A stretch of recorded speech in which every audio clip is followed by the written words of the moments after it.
The sinking of the Titanic in 1912 was a tragedy that claimed the lives of nearly 1,500 people.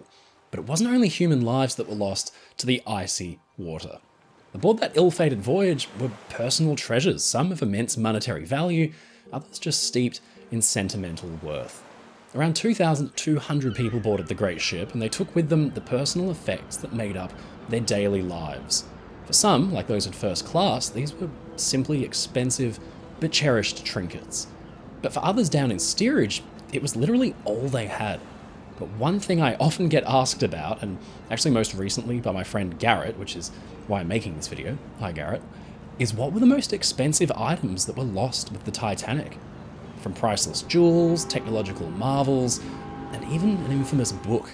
Ladies and gentlemen, I'm your friend Mike Brady from Oceanliner Designs, and today we're going to explore some of the most valuable items lost and found in the sinking of the Titanic.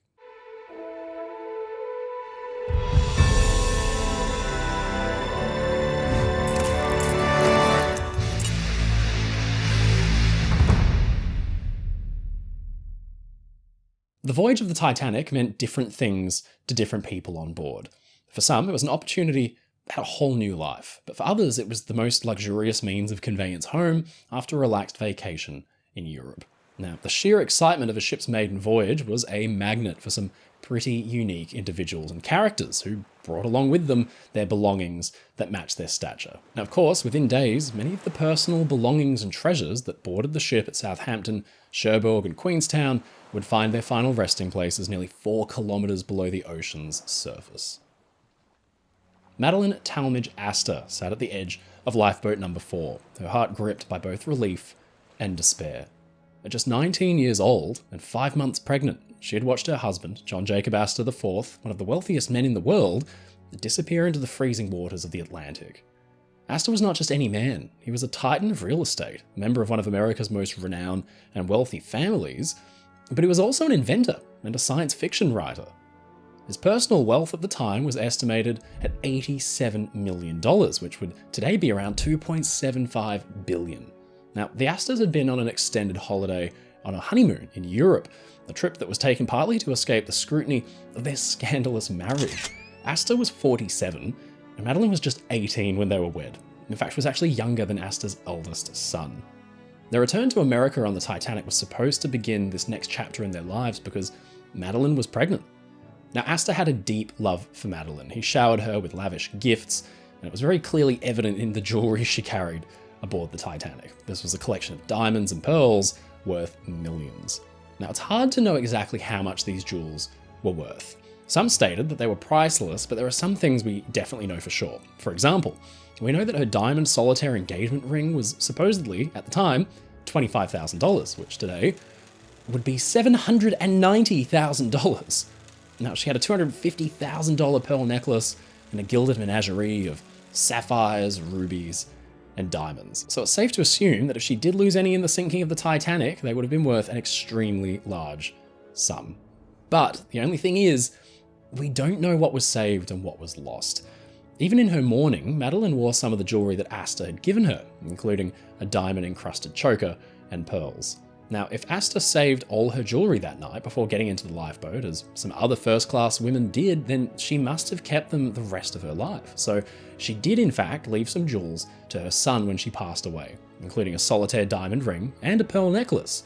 But whether these were the ones from John Jacob or her subsequent husbands remains to be investigated. If she didn't save some of her spectacular jewels, then presumably they're still down there, buried under layers of silt and debris, unlikely to ever be seen again. Among the rarities aboard the Titanic was a one-of-a-kind book made famous today by a legendary video game. But what many don't know is this prop from Titanic Adventure Out of Time was actually based on the real thing. It was an extremely rare edition of the Rubaiyat of Omar, an 11th century Persian collection of poetry bound in Moroccan leather and decorated with gold and encrusted with nearly 1,500 precious gems, including rubies, emeralds, and topaz. Now, the binding was considered by experts to be the most ambitious of its kind in history, and it took its creators 2 years to accomplish. The Rubaiyat is a philosophical work that speaks to the fragility of life, fate, and the brevity of human existence, so it's more than fitting that it found a place aboard Titanic even though it did so entirely by chance. This particular copy had been auctioned in London before being purchased by a mysterious collector named Gabriel Weiss, who had an eye for rare and valuable artifacts. But he got it for an absolute bargain, thanks to the effects of the coal strike that had brought Britain's markets to a near standstill in 1912. Weiss picked it up for just £405, a sum that equates to roughly £44,000 today, or about $60,000. Yes, it's an impressive sum, but it was thought that the book was actually worth 3 times that at the time, about $180,000. The auction house, Sotheby's, consigned the Rubaiyat carefully. They packed it and protected it, and they sent it on one of the few ships that was actually crossing the Atlantic that month, Titanic. Being the newest luxury liner in the world, the White Star Line had diverted precious coal from other ships so that she could actually complete her maiden voyage. So passengers who had bookings on other liners were moved over, and then the Rubaiyat found its way on board too, likely in a dedicated book storage, which was right at the very stern of the ship in a hold just above the propellers. Now this area is still intact on the wreck, but it's buried deep into the mud at the bottom of the ocean. In theory, the Rubaiyat could be in excellent condition because leather has been known to survive down there quite well. We know where it is, we just have no real way to get there. So what if we could? Well, auctioneering experts think the value could be into the hundreds of thousands or even millions of dollars. Now, in contrast to this beautiful binding of 11th century art, another masterpiece was lost that night in April 1912 that was of a more mechanical nature. In the bows of the Titanic's cargo hold, towards the bow, was another symbol of luxury and affluence, an elegant Renault Type CB Coupe de Ville. This car, which had been purchased by the wealthy American couple William Carter and Sally Carter during their travels in Europe, was a surefire sign of their success and their refined taste. In 1912, cars were relatively rare, and Henry Ford's Model T was just beginning to gain traction as a more viable, affordable tool for the masses. Until then, the automobile had been the plaything of the rich and the famous. So to reflect that, many early cars still featured separate driver and occupant compartments like carriages of the 19th century had.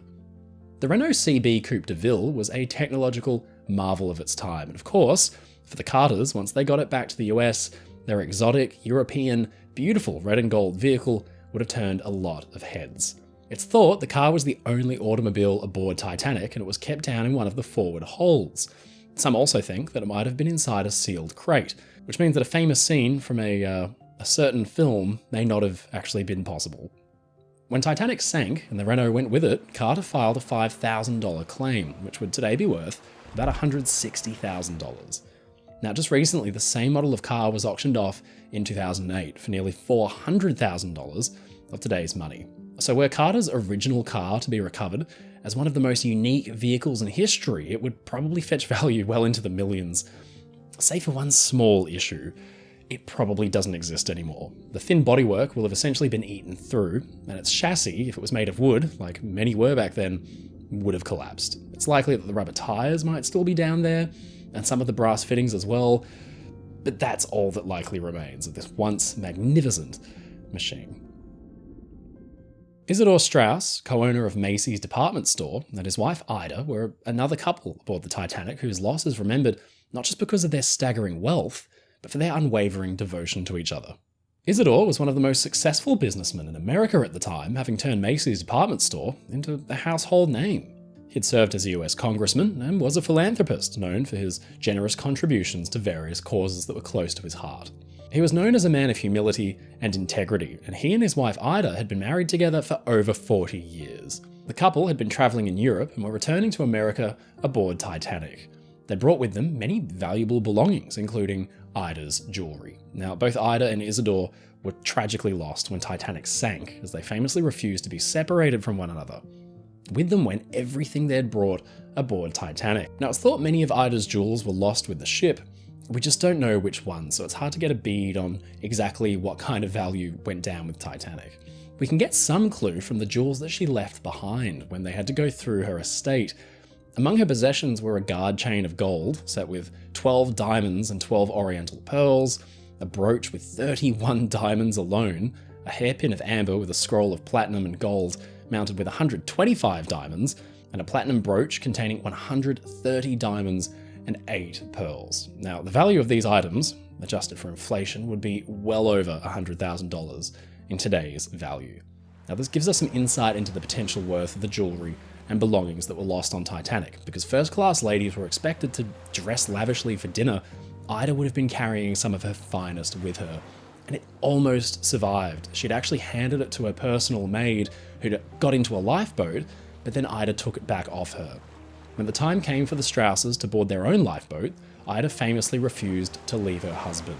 "Where you go, I go," she said, and the two were last seen embracing side by side on a bench. Titanic itself carried many pieces of fine art for display in the first-class spaces. But down in the ship's hold, she carried artworks loaded by passengers for transport to America, and one of these was particularly valuable. Le Circassienne or Bain was a masterpiece by the French artist Marie-Joseph Blondel, completed in 1814. It was an oil nude of a woman bathing. Now, interestingly, when it was first exhibited in Paris, observers criticised the twist in the woman's body, as well as the composition as compared to Blondel's other works. But by the time Titanic was preparing for a maiden voyage, a century had passed. The painting had come to be seen as a very fine example of Blondel's work. It was bought by a Swedish businessman, Mr. Moritz Björnstrom Steffensen, who boarded Titanic in first class with his precious painting in tow.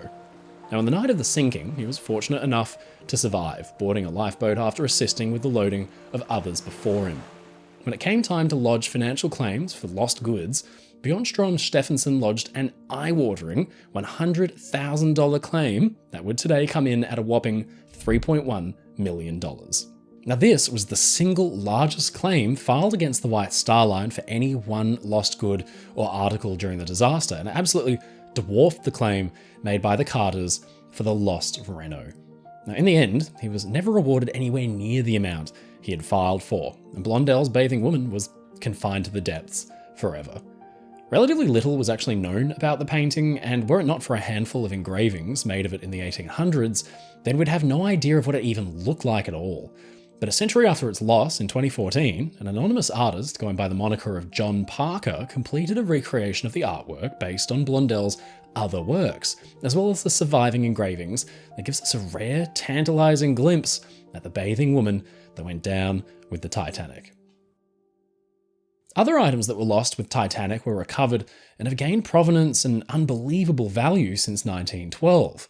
Two most recently went up to auction, and the first was an iconic part of the Titanic story.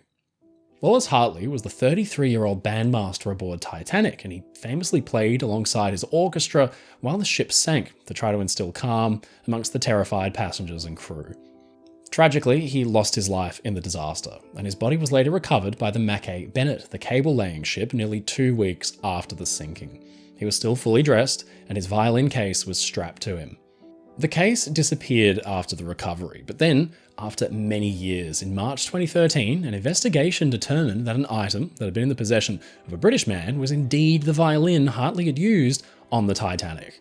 The violin had actually been returned to Hartley's wife, and after her death in 1939, it had changed hands before resting with the same family for 70 years.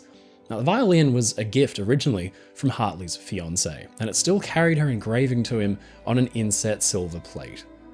In 2013, an auction put the violin up for sale, and it fetched an incredible £900,000, that's $1.7 million. The violin itself is no Stradivarius, and it's damaged from its time spent in the salt water, but the historical provenance pushed its value into the hundreds of thousands. Fortunately, instead of disappearing again into a private collection, the instrument is now on display at the Belfast Titanic Museum. Now, a rare and unusual treasure has just recently been spotted mixed in with the debris down there at the Titanic wreck site. It's an unusual piece of jewellery. Now, the Edwardian appetite for adventure and all things exotic is the stuff of legends, and loaded into Titanic's holds were stacked boxes of unusual animal samples like pig tusks and things like that. But recently, underwater scans and video footage have revealed one case to have split open, revealing a necklace made from a huge shark tooth. Now, this triangular tooth looks to have come from a great white, but many think or speculate it's actually from a Carcharodon megalodon, the giant ancient shark species. Now, the tooth was believed to be part of the personal collection of an affluent American passenger with a passion for paleontology and collecting rare items. Now, both then and now, megalodon fossils, especially the teeth, have always been highly coveted among collectors thanks to their rarity and the sheer awe that they inspire as remnants of one of the largest marine predators in Earth's history. The necklace it was attached to still sits on the sea floor, and it's unlikely to be recovered. Today, items recovered from the Titanic wreck can't be sold individually at auction, but if it did, the necklace would probably fetch the hundreds of thousands of dollars and likely become the most expensive shark tooth in history. Now, one final special item is worth talking about. Remember John Jacob Astor, the millionaire who stayed behind while his wife escaped the sinking ship? Well, his body was one of the few actually recovered after his life was lost when the ship sank, and inside his pocket was found a fine gold pocket watch, still with his initials, JJA, elaborately decorating the cover. Now, the pocket watch was returned, still water damaged, to his son Vincent in 1912, who had it repaired and then wore it himself the rest of his life. And this tragic little piece of history went up for auction in 2023. And in fact, I watched that auction. I even bought a couple of small, cheap things, and I could not believe my eyes as the watch began to be bid on. By the end, it had sold for £1.17 million. That's $1.5 million. Sadly, unlike the Hartley Violin though, it seems destined to disappear into a private collection, where it will remain a small reminder of the horrible, dark night the Titanic went down. Ladies and gentlemen, it's your friend Mike Brady from Oceanliner Designs. Thank you so much for watching this video. If you enjoyed it, please leave a comment below. And don't forget to subscribe to the channel because we get new videos out weekly. If you want to support my work and get really cool perks like behind the scenes and early access, please visit my Patreon in the link in the description below, or sign up as a YouTube member. Come and join the crew. As always, stay safe, stay happy, and I'll see you again next time.